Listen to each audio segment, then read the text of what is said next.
You seem to have gone crazy since the last time I saw you. Is that true? It does seem that way, doesn't it? Yeah. Yeah.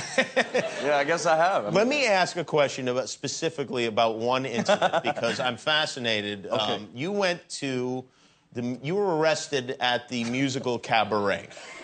Yeah. Which seems like, first of all, a weird place for you to be in the first place. Sure. But how does one get arrested? Take us through it from the beginning. How does one get arrested at Cabaret? So I land in New York. I'm coming back from Ireland. Okay. Visiting my girl. And in Ireland, like when you go to Rome, you have spaghetti. You know, you go to Ireland, you drink whiskey. Yes. So I had been drinking a lot of whiskey in Ireland. I come back, I land, and it's the World Cup. And you drink a lot of whiskey during the World Cup, it seems. Is that one of the traditions of the World Cup? Yeah, it makes it all fun. Okay. So I'm sitting at a bar, and I'm drinking a whole lot of whiskey. And I'm watching this World Cup. It's South Korea versus, I forget the other team, Lithuania or something. Okay. And I really care at this point. I mean, I'm drunk enough to really care. Who were you rooting for, South Korea or Lithuania, for sure. Okay. So I'm all Lithuania, and I go outside to have a cigarette, and there's this homeless man out there, and I'm same thing I'm working on here is this homeless Marine, and I start talking to him, we start getting into a conversation, and then a woman runs up and starts taking pictures of me with her cell phone, and it trips him out. And I'm 3 sheets to the wind, and I can't really calm him down. He starts running down the road after like 30 minutes of conversation. So I start running after him, and I'm trying to calm this homeless man down in the middle of Times Square, and he don't want nothing to do with me, but I'm not giving up.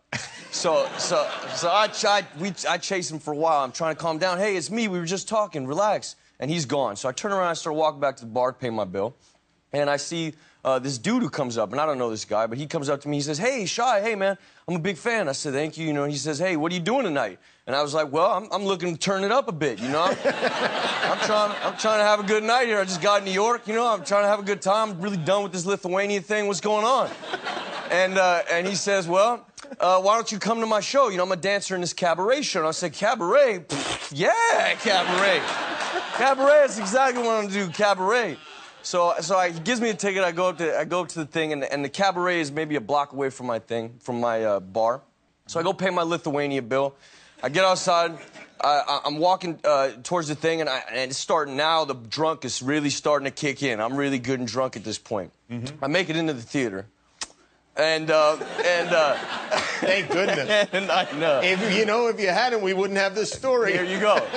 So I get into the theater, and it's set up in an old club. So there's, what I know of Broadway is it's like this kind of setup. And in this show, they had tables. And there was all these women in burlesque, and I'm like, oh, well, this really is some kind of party or something. So I'm walking to my seat, and on the way to the seat, I see that there's this bar over here. And I go, oh, yeah, sure, I'll have another drink, because I need one. So I get another double whiskey, and I sit at my seat, and there's these two beautiful 50-year-old women. And I say, oh, yeah, well, tonight's the night, ladies. What's it going to be? What do you want to drink? And they look at me like, don't talk to me. So I take it as a sign that they want exactly what I'm drinking. So I turn around, I go back to the bar, and I get 2 more double whiskeys. And while I'm at the bar, there's a fruit plate. And I'm like, well, this is a really nice thing to just be offering fruit like this. So I start taking fruit off the fruit plate, and I'm feeding this other woman who looks about 50, 60 or so. So now I'm feeding this woman strawberries, and I forget I'm even in the show anymore. And after that finishes, I walk back to my seat with these drinks, and I put the drinks down, and they don't want nothing to do with it. And I say, well, all right, well, you're not going to have them, so I'll have them. And so now I'm drinking these drinks, and the show starts, and out comes Alan Tudyk, or Alan Cumming. Right, Alan Cumming. Alan Cumming. It could have been Alan Iverson at this point. I mean, I don't know who it was. So Alan Iverson's there, and I'm into it. I never knew Alan Iverson was into Broadway, and he's smoking a cigarette. So I go, oh, he's got kind of party, perfect. I want to have a cigarette too. So I'm packing my cigarettes. I pull the cigarette out. I'm smoking a cigarette, and these women, they want nothing to do with me. Nobody wants nothing to do with me, but I don't see them. I'm just seeing Alan Iverson in leather pants. They're like, this is the craziest show I've ever seen. And then he puts his cigarette out, and he starts walking. It looks like he's winking at me. And I'm thinking, oh, well, this is great. And at this point, I see the ballet guy who gave me the ticket, and I'm like, hey, what's going on, pal? And now everybody's looking at me, and now I'm feeling like, whoa, this is kind of weird. I didn't know it was that kind of show. Alan Cummings walks past me. I forget all about that again. And all I'm thinking about is the leather pants, and him winking at me. And he walks past me, and I give him a slap on the ass because I think he deserves it.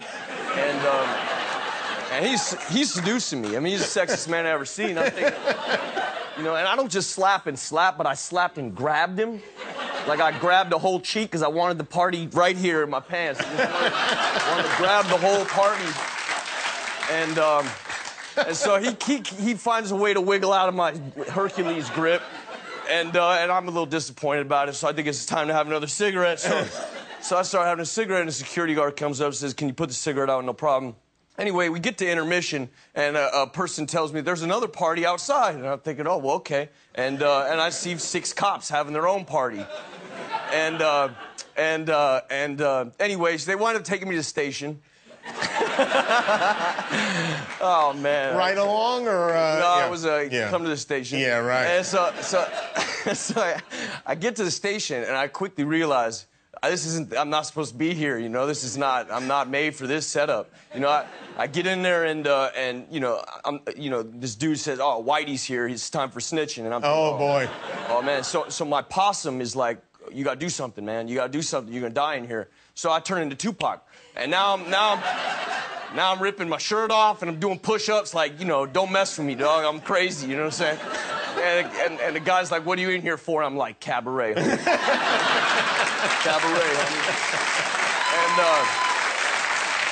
Anyway, so then they fingerprint me. They fingerprint me to do the whole business, and I got to get out of this little cell with these 6 dudes. I'm tripping, and so I figure, you know, I'm gonna spit on this cop's shoe. That's my way out. So I spit on his shoe, and I'm looking at him, and he put a mask on me, a Hannibal mask, and a lead jacket, and ushered me into my private little dwelling, where I sat for 25 hours, and then they gave me a McDonald's egg sandwich.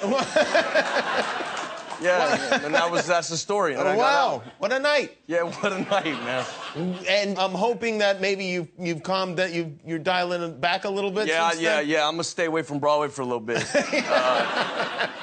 No, Broadway's not the problem. It's the whiskey, I think. Probably, you're probably right. And I'm checking that too. And Allen Iverson and leather pants. Sounds like you have it all covered. We're gonna take a break. Shia LaBeouf is with us.